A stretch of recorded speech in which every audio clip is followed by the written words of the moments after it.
Salawat kita panjatkan kepada diri kita Nabi Muhammad SAW. Semoga kita mendapatkan hidupnya sampai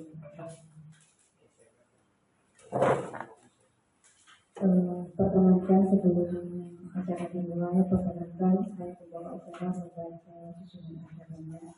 Susunan acara yaitu pembukaan, kedua sambutan, ketiga doa, dan keempat perkenalan acara ini.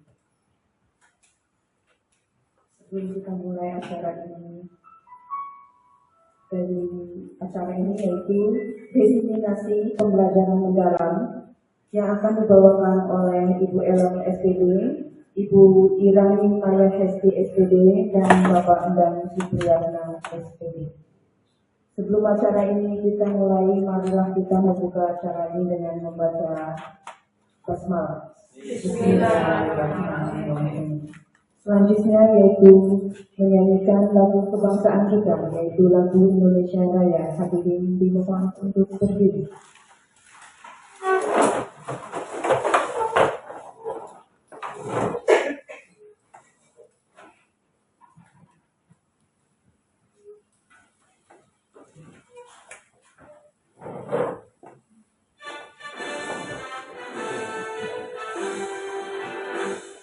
Indonesia tanah airku, tanah tumpah darahku, di sanalah aku berdiri.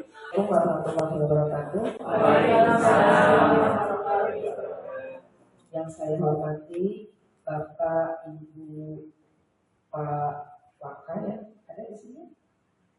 Ada. Bapak, Ibu Pakon, dan Bapak Ibu guru semuanya.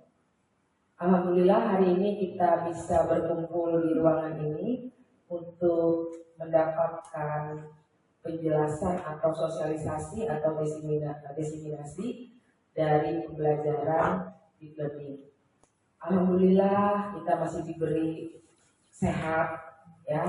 Sehat, mudah-mudahan selamanya kita bisa sehat walafiat, selalu dalam lindungan Allah Subhanahu wa Ta'ala. Dan mudah-mudahan juga kita bisa diberi umur panjang yang penuh barokah dan manfaat. Senang sekali saya bisa berkumpul dengan Bapak Ibu di sini karena jujur saya masih harus menghafal nama-nama Bapak Ibu. Jadi kalau nanti ketemu dengan saya berulang kali saya tanya siapa namanya karena saya terus masih dalam proses menghafal nama. Walaupun ada beberapa yang sudah saya hafal karena sebelumnya sudah pernah bertemu seperti Bu Elong, pernah bertemu di Diklat PKGBI, dan kemudian ada Ibu Nina, Dede Nina yang masih cuti ya, dan beberapa yang kenal. Senang rasanya saya bisa bertemu dengan Bapak Ibu, ya.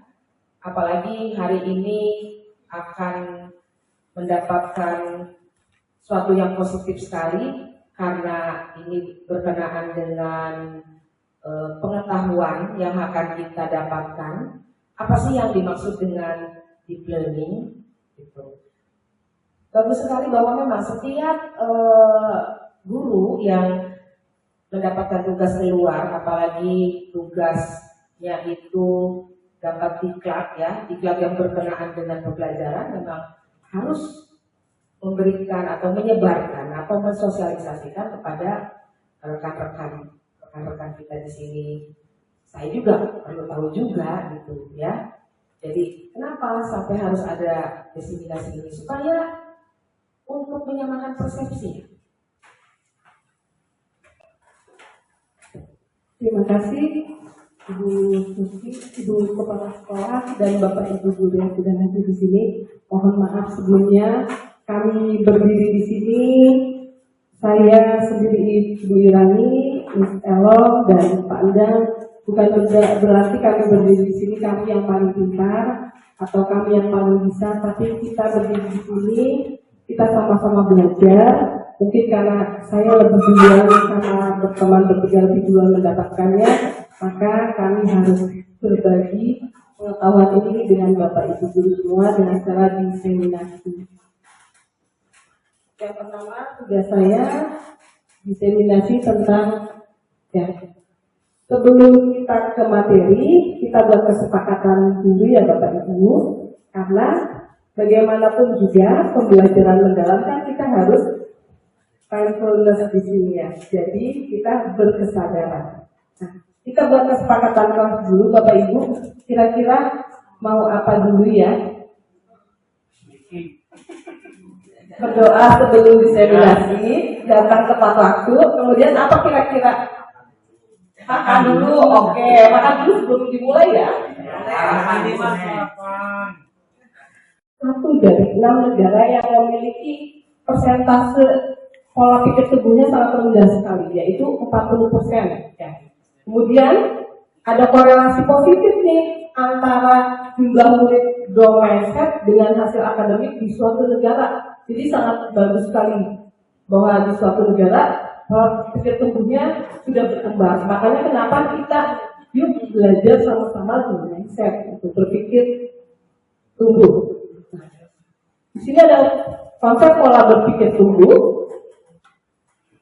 Pola pikir adalah segalanya. Pola pikir akan menghasilkan tindakan yang akan kita lakukan, yang nantinya akan hasil akhir. Pola pikir akan mendikte tindakan yang dilakukan serta akan menentukan hasil. Pola pikir itu lebih penting dari keterampilan. Ya, pola pikir lebih penting dari keterampilan karena pola pikir sebagai dasar. Keterampilan, alat, pola pikir merupakan cara melihat, cara berpikir saat menghadapi masalah, berperan memperluas cara seseorang dalam melihat dan berpikir. Nah, di sini ada soal Bapak Ibu, kita pecahkan bersama-sama ya Bapak Ibu. Nah, ini Ibu, saya belum checklist. Di sini ada sebuah kasus nomor 1. Barangkali ada yang mau sudah paham Bapak Ibu sebelumnya PPP sama PPD? Sudah ya? Nah, yuk kita pecahkan bersama-sama. Kira-kira Pak Haji Haji mau mencoba nomor 1 boleh? Baca aja ya. Nomor 1, kalau saya gagal berarti saya tidak mampu. Itu termasuk pola pikir tetap atau pola pikir bertumbuh? Pola pikir bertumbuh. Tetap. Berarti kalau Pak Haji berarti belum mindfulness kayaknya, belum berkesadaran. Nanti suruh ada aqua, minum dulu kayaknya. Oke, Bapak Ibu semua menjawab pola pikir tetap. Baik, berarti sudah mindfulness. Yang kedua, kalau saya gagal, berarti saya harus belajar lalu mencoba lagi. PPD, bertumbuh.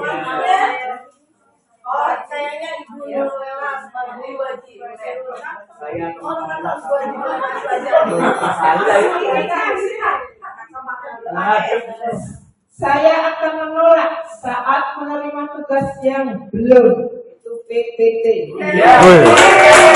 Mantap banget jawabannya. Makanya modul kedua ya. Nah, latar belakangnya kenapa kita harus belajar pembelajaran mendalam. Satu, ada perubahan masa depan sulit diprediksi. Ya, perubahan masa depannya sulit diprediksi. Kemudian yang kedua, permasalahan mutu pendidikan, literasinya kurang ya, baru sekarang.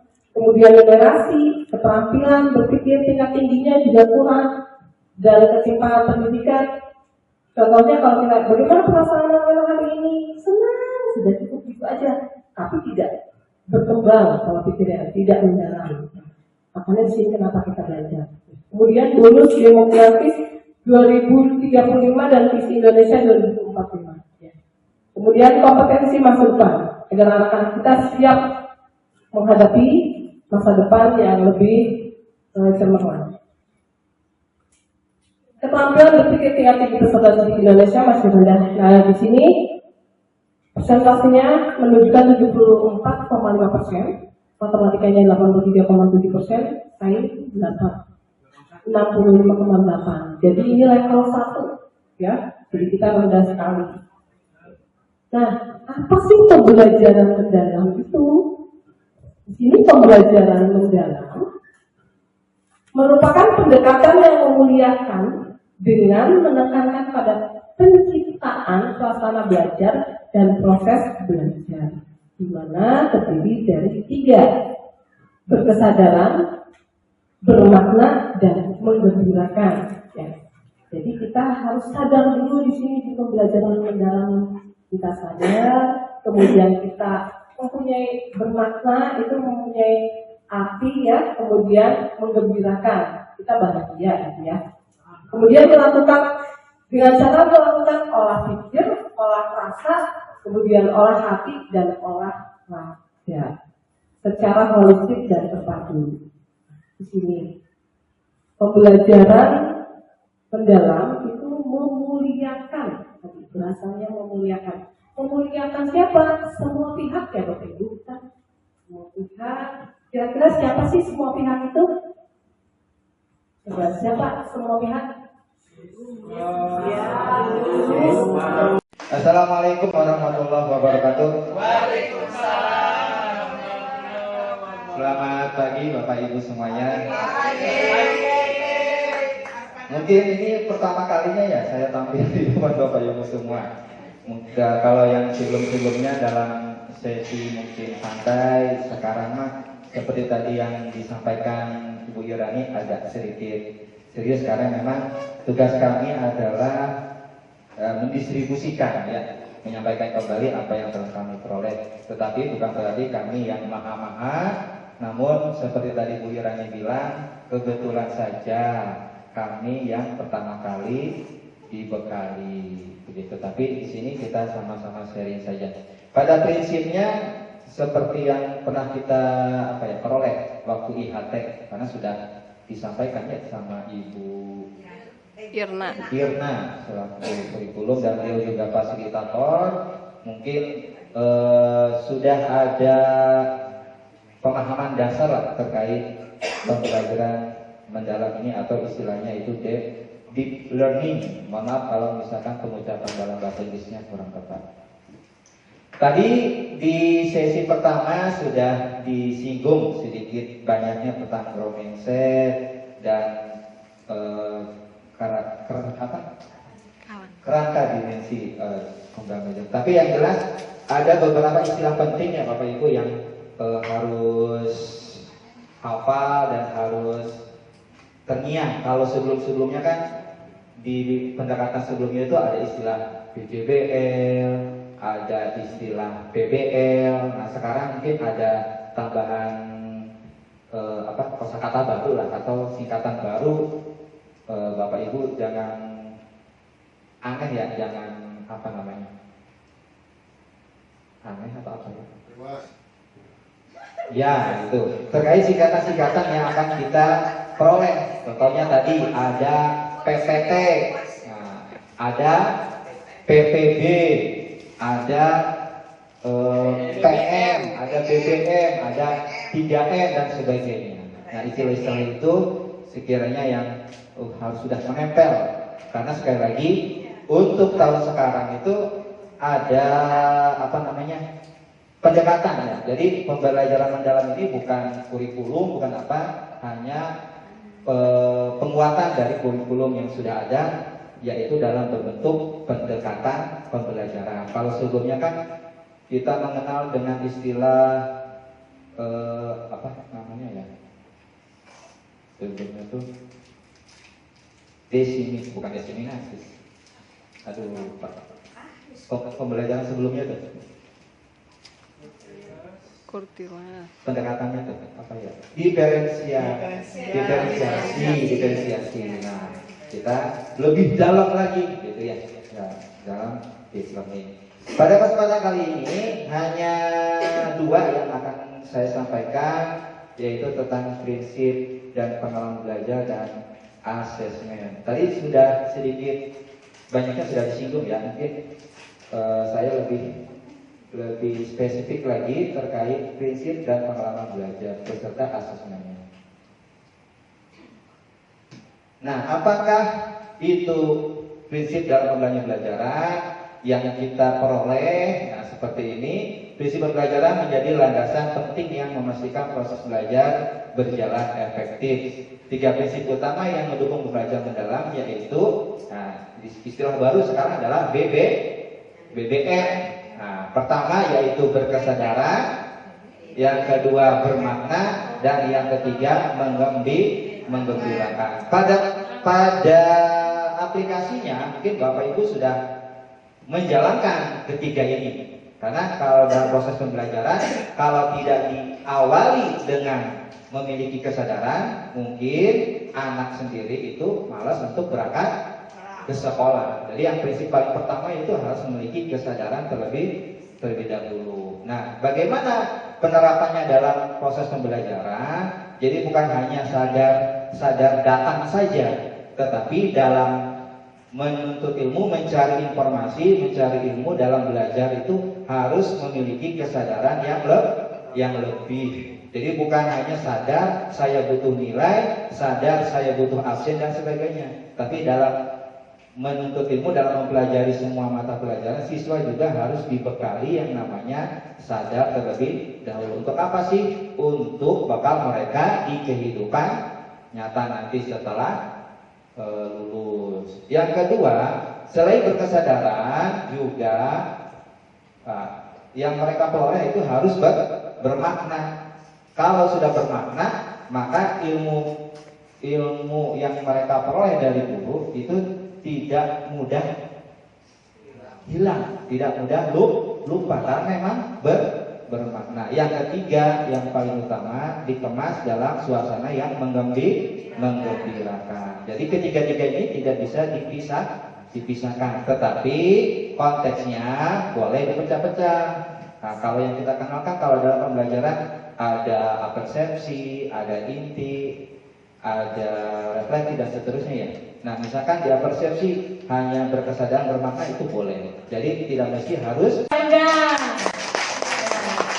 Assalamualaikum warahmatullahi wabarakatuh. Pemateri ketiga, udah ngantuk ya Bapak Ibu ya? Ya, belum, semangat. Kita ice breaking dulu. Ya, oke. Kita tepuk semangat dulu. Masih tepuk semangat dulu ya. Mas sampai dulu apa berdiri nih tepuk semangatnya? Berdiri. Oh, berdiri dong. Ya, berdiri tepuk semangat ya. Oke, berdiri biar nggak ngantuk. Bapak Ibu, kalau saya bilang semangat pagi, berarti tepuknya 2 kali. Ya, 1, 2, tepuknya 2 kali. Semangat siang, berarti tepuknya 3 kali. 1, 2, 3. Semangat sore, tepuknya 1 kali. 1 kali. Semangat malam tidak ada. Bobo, ya. Jadi ulangi lagi. Semangat pagi.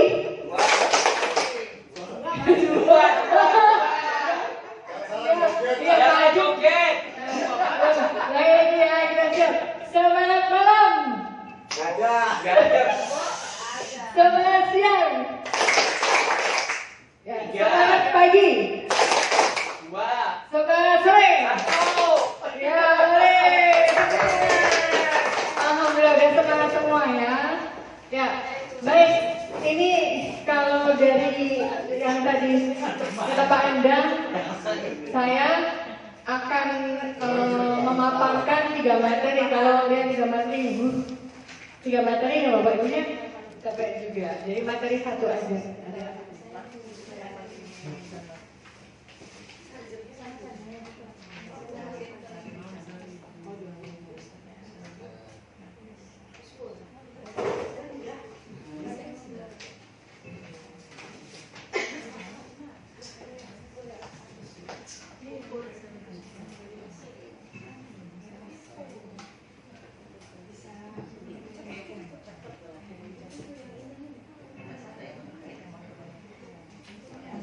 Jadi Bapak Ibu, ya kita ulangi lagi hal yang terpenting di dalam pembelajaran mendalam Ya, perlu diketahui bersama, pembelajaran mendalam itu bukan kita ganti kurikulum ya, tapi pendekatan di dalam pembelajaran lebih mendalam, ya seperti itu. Dari awal beberapa istilahnya, tadi ada growth mindset, ya growth mindset itu pola pikir bertumbuh, kemudian fixed mindset, pola pikir tetap, kemudian ada mindful, meaningful, joyful. Kalau tadi Ibu Kapsek karena Ibu kepala sekolahnya guru bahasa Inggris, jadi menyebutnya adalah mindful, meaningful, joyful, sama aja dengan yang tadi BM, kesadaran, bermakna, menggembirakan. Itu adalah prinsip dari pembelajaran mendalam. Kemudian ada pengalaman belajarnya, ada 3M. 3M itu memahami, betul? Mengaplikasikan, betul? Merefleksi. Nah, kemudian ada dimensi, profil, lulusan. Tadi Ibu Retno ya udah hafal ya, Bu Retno ya. Coba bacain lagi.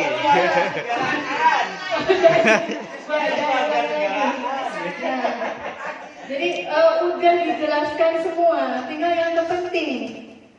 Harusnya di materi perencanaan. Kalau perencanaan kaitannya dengan apa nih?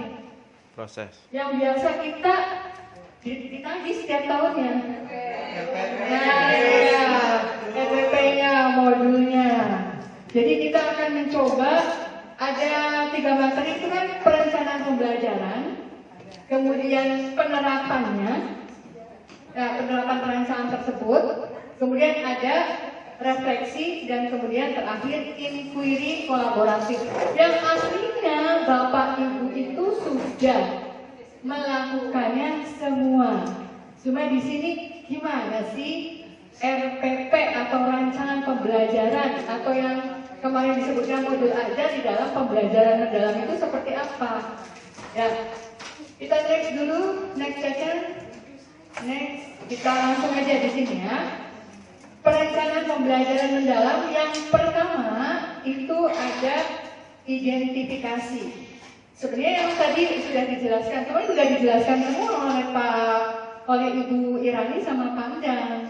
Nanti ada identifikasi gitu, ada identifikasi, kemudian ada desain pembelajaran. Nanti tadi kan Caca sudah bilang ya, praktek pedagogis gitu kan. Nah, kemudian ada assessment juga tadi sudah diterangkan oleh Pak Endang, kemudian pengalaman belajar. Nah itu, barangkali biar kita hidup ya, diidentifikasi itu ada apa saja disebutkan. Dibaca, boleh? Remeng-remeng nadanya. Oh iya, Pak Abadi. Abadi selamanya. 1. Mengidentifikasi kesiapan murid. 2. Memahami karakteristik materi pelajaran. 3. Menentukan dimensi profil lulusan. Iya. Oke, yang pertama mengidentifikasi kesiapan murid. Kita sering melakukan atau sering mengidentifikasi tidak sih kesiapan murid itu? Sering. Oh, langsung. Iya, Pak. Langsung belajar. Tapi saya yakin Bapak Ibu itu biasa untuk menganalisis kesiapan murid. Ya, kesiapan muridnya. Tes diagnostik awal itu bisa dilakukan. Sebenarnya kita juga bisa mengobservasi kan? Ya, seperti itu. Jadi sebenarnya guru-guru sebenarnya pernah, cuma kadang tidak disadari bahwa sudah melakukannya. Seperti itu. Kita harus melakukan proses identifikasi.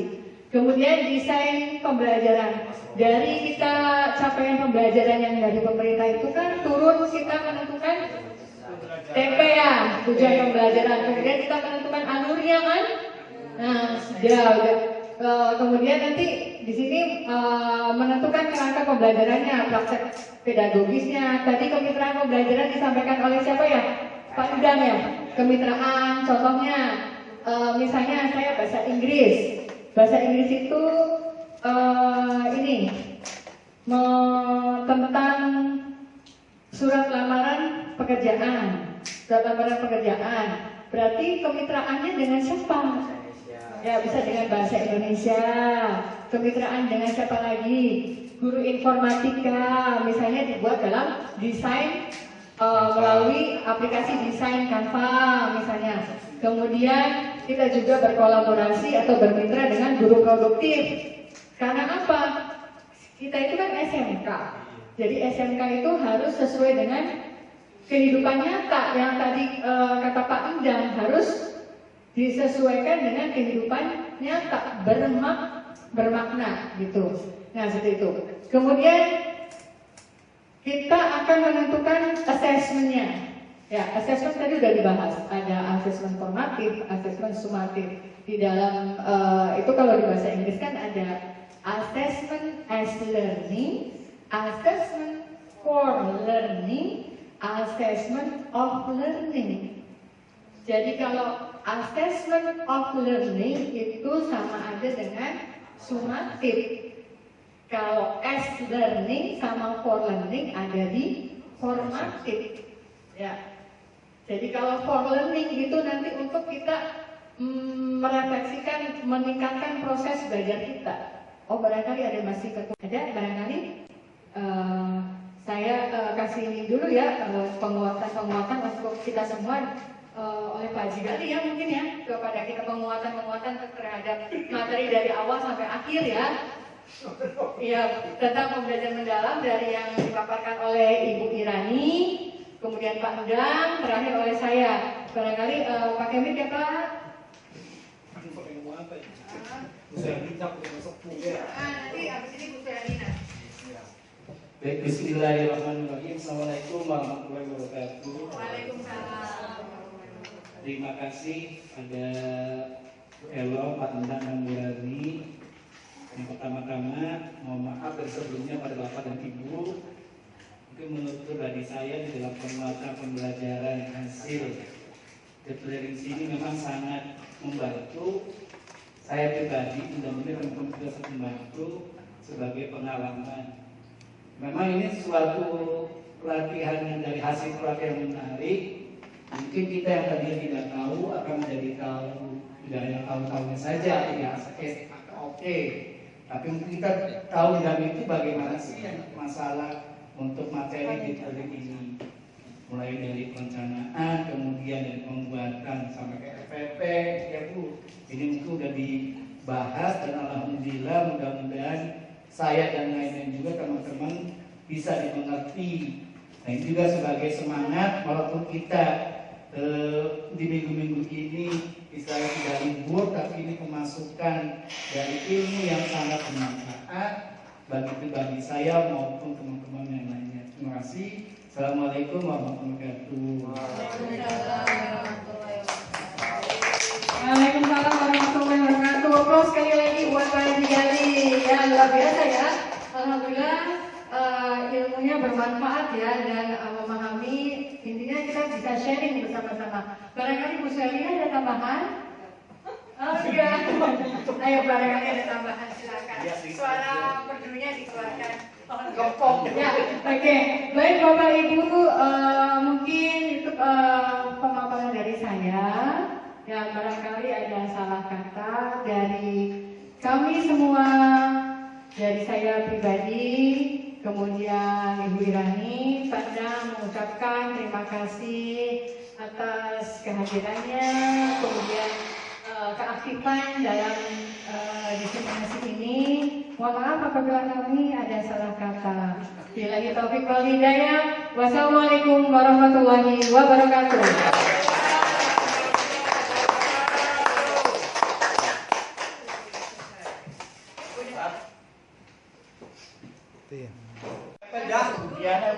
Ya, Assalamualaikum warahmatullahi wabarakatuh. Ya, terima kasih waktunya kepada Bapak Ibu yang sudah mengasih materi ya tentang deep learning ini. Sebenarnya menurut saya deep learning ini adalah suatu hal yang sudah kita